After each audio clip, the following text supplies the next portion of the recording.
नमस्कार दोस्तों, आपका हमारी YouTube चैनल धार्मिक कथाएं और कहानियां में स्वागत है। आज मैं आपको संतोषी माता व्रत कथा और अन्नपूर्णा माता की व्रत कथा सुनाऊंगी। अगर आपको यह कथा अच्छी लगे तो आप वीडियो को लाइक, सब्सक्राइब और शेयर ज़रूर कीजिएगा। आइए सुनते हैं सबसे पहले संतोषी माता की व्रत कथा। एक बुढ़िया थी, उसके 7 बेटे थे। 6 कमाने वाली थी और एक कुछ भी नहीं कमाता था। बुढ़िया 6 की रसोई बनाती, भोजन कराती और उनसे जो कुछ जूठन बचती वो 7वें को दे देती। एक दिन वह पत्नी से बोला, देखो मेरी माँ मुझे कितना प्रेम करती है। वह बोली, क्यों नहीं होगा प्रेम, वो आपको सबका जूठा जो खिलाती है। वो बोला, ऐसा नहीं हो सकता, जब तक मैं अपनी आँखों से ना देख लूँ मैं नहीं मान सकता।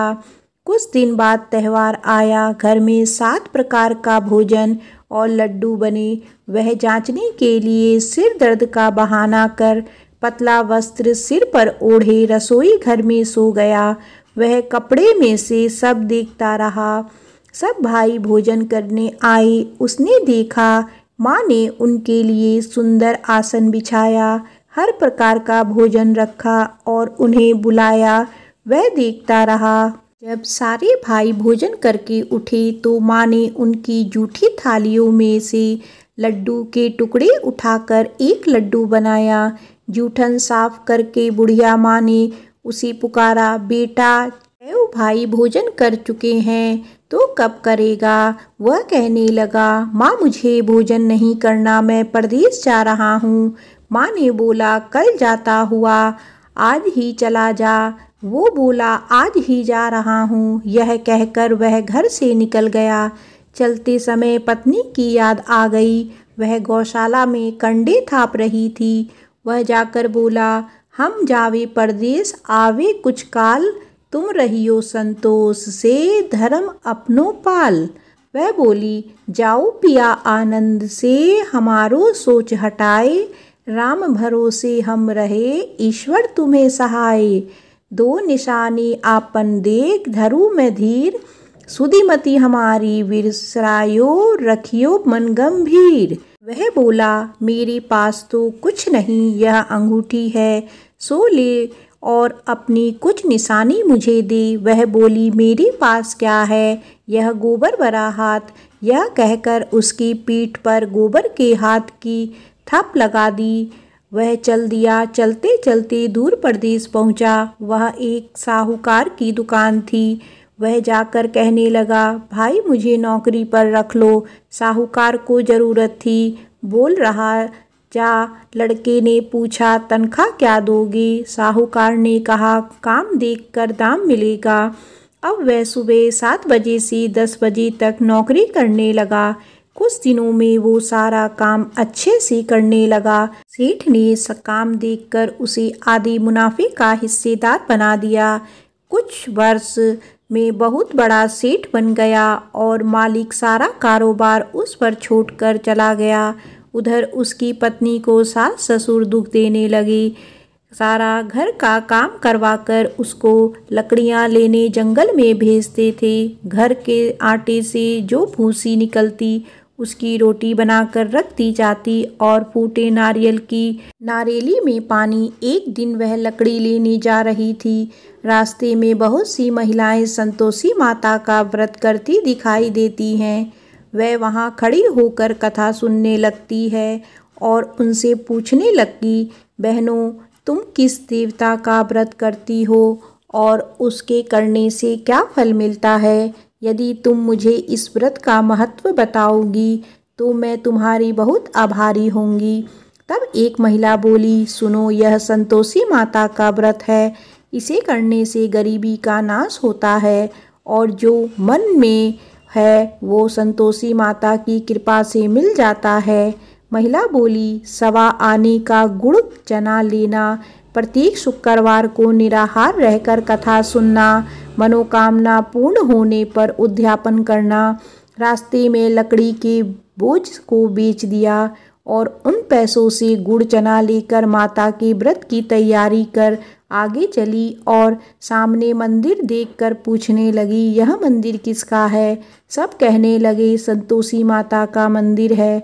यह सुनकर माता के मंदिर में जाकर माता के चरणों से लिपट गई और विनती करने लगी, माँ मैं अनजान हूँ, व्रत का कोई नियम नहीं जानती हूँ, मैं दुखी हूँ। हे माता जगत जननी, मेरा दुख दूर करो, मैं आपके शरण में हूँ। माता को बड़ी दया आई। एक शुक्रवार बीता कि दूसरे शुक्रवार उसके पति का पत्र आया और तीसरे शुक्र उसके पति ने उसको पैसे भेज दिए। यह देख जेठ जिठानी का मुंह बन गया और उसको ताने देने लगी कि अब तो इसके पास पैसे आ गया, अब यह बहुत इतराएगी। बेचारी आंखों में आंसू भरकर संतोषी माता के मंदिर में चली गई और माता के चरणों में बैठकर रोने लगी और रट रट बोली, माँ मैंने पैसे कम मांगा, मुझे पैसे से क्या काम, मुझे तो अपना सुहाग चाहिए, मैं तो अपने स्वामी के दर्शन करना चाहती हूँ। तब माँ ने प्रसन्न होकर कहा, जा बेटी तेरे स्वामी आएंगे। यह सुनकर खुशी खुशी घर जाकर काम करने लगी। अब संतोषी माँ विचार करने लगी, इस भोली पुत्री को मैंने कह तो दिया तेरा पति आएगा, लेकिन कैसे? वह तो इसे स्वप्न में भी याद नहीं करता, उसे याद दिलाने को मुझे ही जाना पड़ेगा। इस तरह माता उस बुढ़िया के बेटे के स्वप्न में जाकर कहने लगी, साहूकार के बेटे सो रहा है या जागता है? वो कहने लगा, माता सोता भी नहीं जागता भी नहीं, कहो क्या आज्ञा है?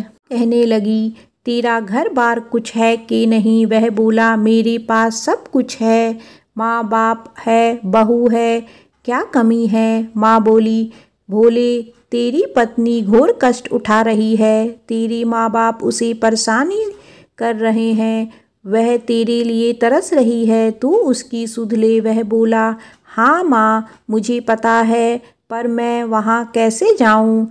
माँ कहने लगी, मेरी बात मान, सवेरे नहा धोकर संतोषी माता का नाम ले, घी का दीपक जलाकर दुकान पर चला जा, देखते देखते सारा लेन देन उतर जाएगा, सारा माल बिक जाएगा, आज तक धन का ढेर लग जाएगा। थोड़ी देर में देने वाले रुपया लेने लगे, सारी सामान का ग्राहक सौदा करने लगा। शाम तक धन का भारी ढेर इकट्ठा हो गया और संतोषी माता का यह चमत्कार देखकर खुश होने लगा और धन इकट्ठा कर घर ले जाने के लिए वस्त्र गहने खरीदने लगा और घर को निकल गया। उधर उसकी पत्नी जंगल में लकड़ी लेने जाती है, लौटते वक्त माता जी के मंदिर में आराम करती है। प्रतिदिन वह वहीं विश्राम करती है। अचानक से धूल उड़ने लगी। धूल उड़ती देख वह माता से पूछने लगी, हे माता यह धूल कैसे उड़ रही है? हे पुत्री तेरा पति आ रहा है, अब तू ऐसा कर, लकड़ी के 3 ढेर तैयार कर, एक नदी के किनारे रख और दूसरा मेरे मंदिर में रख और तीसरा अपने सिर पर।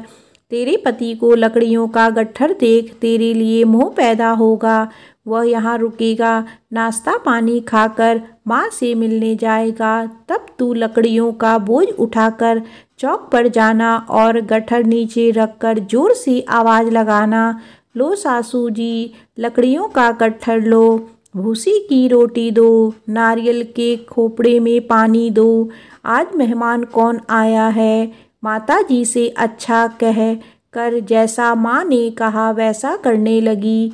इतने में मुसाफिर आ गया।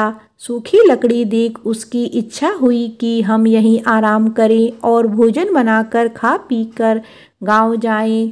आराम करके गांव को चले गए। उसी समय सिर पर लकड़ी का गट्ठर लिए वह आती है, लकड़ियों का बोझ आंगन में उतारकर जोर से आवाज़ लगाती है, लो सासू जी लकड़ियों का गट्ठर लो, भूसी की रोटी दो, आज मेहमान कौन आया है? यह सुनकर उसकी सास बाहर आकर अपने दिए हुए कष्टों को भुलाने के लिए कहती है, बहू ऐसे क्यों कह रही है? तेरा मालिक आया है, आ बैठ भोजन कर, कपड़े गहने पहन। उसकी आवाज़ सुन उसका पति बाहर आता है, अंगूठी देख व्याकुल हो जाता है। माँ से पूछता है, माँ यह कौन? माँ बोली, बेटा यह तेरी बहू है। जब से तू गया है तब से सारी गांव में भटकती फिरती है, घर का काम काज कुछ करती नहीं, 4 पहर आकर खा जाती है। वह बोला, ठीक है माँ, मैंने इसे भी देखा है और तुम्हें भी। अब दूसरे घर की चाबी दो, उसमें रहूँगा। माँ बोली, ठीक है। तब वह दूसरे मकान की तीसरी मंजिल पर कमरा खोल सारा सामान जमाया। एक दिन में राजा के महल जैसा ठाट बाट बन गया। अब क्या था, बहू सुख भोगने लगी। इतने में शुक्रवार आया। पति से कहा, मुझे संतोषी माता के व्रत का उद्यापन करना है। पति बोला, खुशी से कर लो। वह उद्यापन की तैयारी करने लगी। जेठानी के लड़कों को भोजन के लिए गई। उसने कहा, ठीक है, पर पीछे से जेठानी ने अपने बच्चों से कहा, भोजन के वक्त खटाई मांगना, जिससे उसका उद्यापन ना हो। लड़के गए, खीर खाकर पेट भर गए, लेकिन खाते ही कहने लगे, हमें खटाई दो, हमने खीर नहीं खानी है। वह कहने लगी, खटाई नहीं दी जाएगी, यह तो संतोषी माता का प्रसाद है। लड़के उठ खड़े हुए, बोली, पैसा लाओ।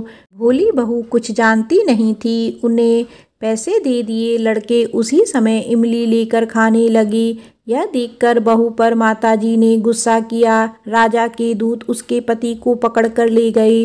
जेठ जेठानी कहने लगे, लूट लूट कर धन लाया था, अब पता लगेगा जब जेल की मार खाएगा। बहू से यह सहन नहीं हुआ, रोती हुई मंदिर गई, कहने लगी, हे माता, यह क्या किया? हंसाकर अब भक्तों को रुलाने लगी। माता बोली, बेटी, तूने उद्यापन करके मेरा व्रत भंग किया है। वह कहने लगी, माता, मैंने क्या अपराध किया है?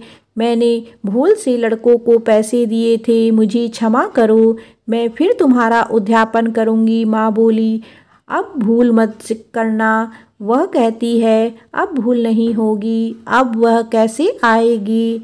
माँ बोली, जा, तेरा पति तुझे रास्ते में आता मिलेगा। वह निकली, राह में पति मिला। उसने पूछा, कहाँ गए थे?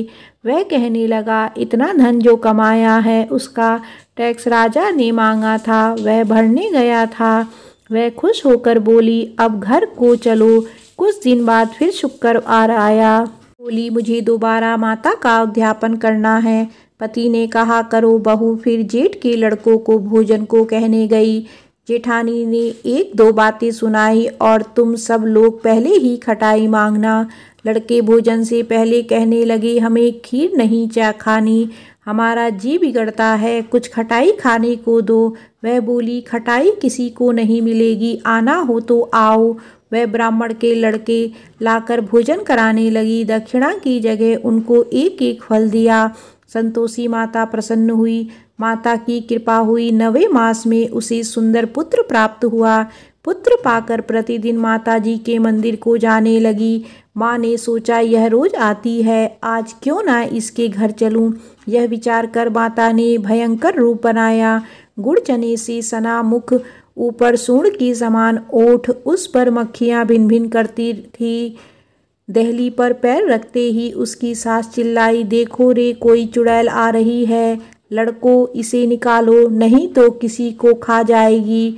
लड़के भगाने लगे, चिल्लाकर खिड़की बंद करने लगे। बहुत रोशनदान में से देख रही थी, खुशी से चिल्लाने लगी, आज मेरी माता जी मेरे घर आई हैं। वह बच्चे को दूध पीने से हटाती है। इतने में सास को क्रोध आ गया। वह बोली, क्या हुआ है? बच्चे को पटक दिया। इतने में माँ के प्रताप से लड़के ही लड़के नजर आने लगे। वह बोली, माँ, मैं जिसका व्रत करती हूँ यह संतोषी माता है। सबने माता जी के चरण पकड़ लिए और विनती कर कहने लगे, हे माता, हम नादान हैं, तुम्हारा व्रत भंग कर हमने बड़ा अपराध किया। माता, आप हमारा अपराध क्षमा करो। इस प्रकार माता प्रसन्न हुई। बहू को प्रसन्न हो जैसा फल दिया वैसा माता सबको दे। जो पढ़े उसका मनोरथ पूर्ण हो। बोलो संतोषी माता की जय। आइए सुनते हैं अन्नपूर्णा माता की व्रत कथा। एक समय की बात है, काशी निवासी धनंजय की पत्नी का नाम सुलक्षणा था। उसे अन्य सब सुख प्राप्त थे, केवल निर्धनता ही उसके दुख का एकमात्र कारण था। यह दुख उसे हर समय सताता रहता था। एक दिन सुलक्षणा पति से बोली, स्वामी आप कुछ उद्यम करो तो काम चले, इस प्रकार कब तक काम चलेगा। सुलक्षणा की बात धनंजय के मन में बैठ गई और वह उसी दिन विश्वनाथ शंकर जी को प्रसन्न करने के लिए बैठ गया और कहने लगा, हे देवादिदेव विश्वेश्वर, मुझे पूजा पाठ कुछ नहीं आता है, केवल आपके भरोसे बैठा हूँ। इतनी विनती करके वह 2-3 दिन भूखा प्यासा बैठा रहा।